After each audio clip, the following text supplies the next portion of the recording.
Welcome back everybody to Pens and Tea. My name is Carrie and today I'm drinking Saigon Chai and going to be talking about the Platinum Century 3776. Alright, so this Saigon Chai tea is a black tea, also happens to be organic.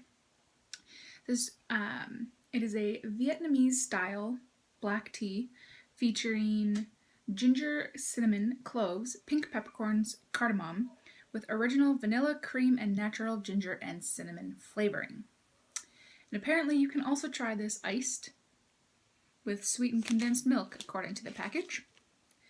You put in 1 1/4 teaspoon per 240 milliliters, steep for 47 minutes in 96-degree water.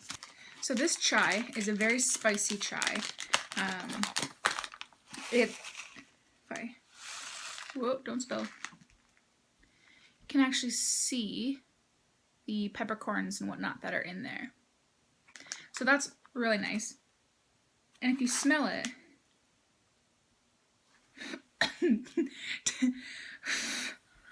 don't smell too strongly because you are going to get the peppercorn and ginger right in your face. It's a pretty spicy tea, but it's not like, overwhelming. It's not gonna punch you in the face or anything. I like my chai teas really strong. I like them to be very spicy. I like basically as strong as I can get them is how I will drink them. This one's pretty strong. I usually let it steep for closer to like 6-7 minutes just because, like I said, I like it stronger. But if you're not a fan of super strong chai, but you do like more pronounced ginger and peppercorns and things like that, then check this one out. Just don't steep it quite as long. Obviously I still put some milk into mine. I even tried to put in a little bit of rock sugar into this to see if I could get like a latte sort of effect. And I actually quite like it. So I recommend this tea absolutely, wholeheartedly. This is my favorite. In fact, this is my second. This was the first. This, I'll get some closer up shots, but this is the Platinum 3776 Century, the same thing, but with a fine nib. This was the first one I ever bought, and I liked it so much that it pretty much stays in my like everyday carry. I use it all the time. One of these generally 99% of the time is inked up. The fine one happens to be empty right now, but the broad nib, so this one here, is inked up with Diatramentis Blackberry. I had a sample of that and I love it. Plus you get kind of a sweet smell. It's a scented ink. Don't worry, I'm not like oh boy, I make weird faces. So really there's nothing I can say about this pen that's bad. Usually I like to cover some good things and bad things. The only bad thing that I can even think of is if you have very large hands. This pen is quite light, so it fits in my hand nicely when I don't post it. I typically don't post any of my pens, but you can absolutely just push to post this one. So if you do have larger hands, you will definitely need to post it. But like I said, I don't. It becomes a little bit back heavy for me when posted because I don't have, super big hands. So I use it like this. To me, that's perfect. But like I said, 3-4 times now, if you've got bigger hands, you may want to post it. That's the only negative-ish thing that I can think of. One other thing that maybe people would not like so much about these is that the nibs, they aren't as springy as most other gold nib pens. So essentially when you are writing, your tines are close together like this, and when you press hard down on the paper, I'm going to do this so you can actually see it. When you press really hard down on the paper, they tend to open up a little bit and they let more ink through. They make your line wider.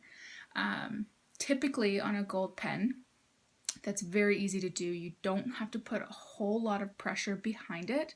You still don't want to do like too much unless it's a flex pen, like absolutely not. But these pens are stiffer, so you can't really do that. you can get a weeny bit amount of flex, but you won't get a whole lot. But as you'll see later on in the video, this pen excels at what I call the shock absorber. So when you're writing, your hand, exaggerated version, but essentially is doing this. And you'll see that later on, when I show you a more macro version, the nib will respond to that very well, which helps to make for a smoother experience. The nibs are absolutely amazing on these. Very smooth, like I said, very, very reactive to the way that you write. They're absolutely gorgeous. The heart-shaped breather hole, the color, just the design, everything. And the best feature about this pen is the cap. So it has a slip and seal insert kind of thing that Platinum has actually patented, so that when you screw in the cap, and it takes about 2 turns to screw in the cap, the inner seal is perfectly locked. So you can leave this pen for like a year, inked up, unused, and it will still write with no issues. The longest I have personally ever let it go was about 2 weeks, and it was flawless, absolutely flawless. The pen itself is cartridge fill. They are proprietary cartridges, so I suppose that could be a bad thing for somebody. You do have to use Platinum brand. They don't offer the best selection of cartridges. So generally people who use this pen will use the converter so that they can use bottled ink. I absolutely love the gold trim. Both of the pens that I have gold trim. But there are many other finishes. There's clear finishes, there's rose gold finishes, there's celluloid finishes, there's black ones. There's a whole bunch. There's a whole bunch. But I can't really say anything other than I just love this pen. I love it. I love it. I love it. I love it. I love it. I love it. I love it. I could say that every day, all day. It does not matter. I freaking love it. This pen, which is a broad nib, but I do, like I said earlier, also have the fine nib.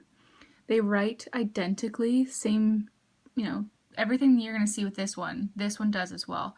The only difference is that this one is a little bit toothier because it is a fine nib instead of a broad nib. But other than that, they perform identically. So let's get going.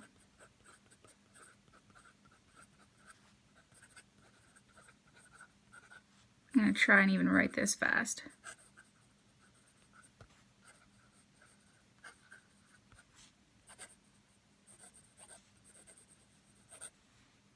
And as you can see here, I got super fast.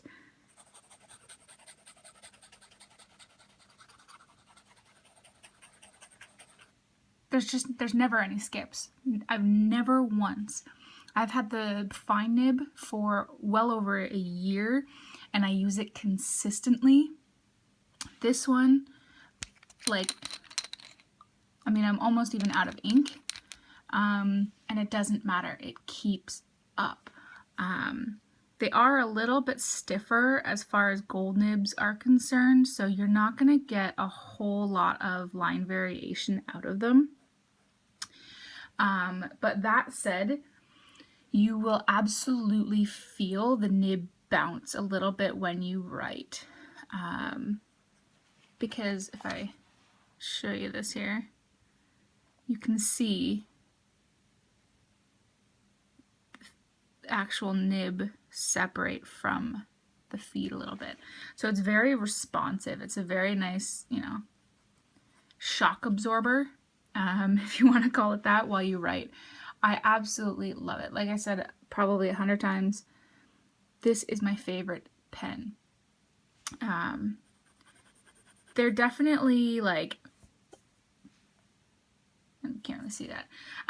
They're definitely not gushing pens, but by no means are they dry. I would say they're perfectly wet for me. They show amazing sheening, shimmers, shading, all the shuzz that you want out of a fountain pen when they write. It's just awesome. And I mean, come on, look at that, guys. It's beautiful. Absolutely beautiful. So there you have it, guys.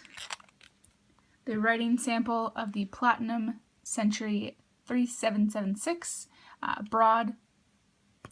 No skips, no hard starts, no nothing. Just perfect. Every time perfect.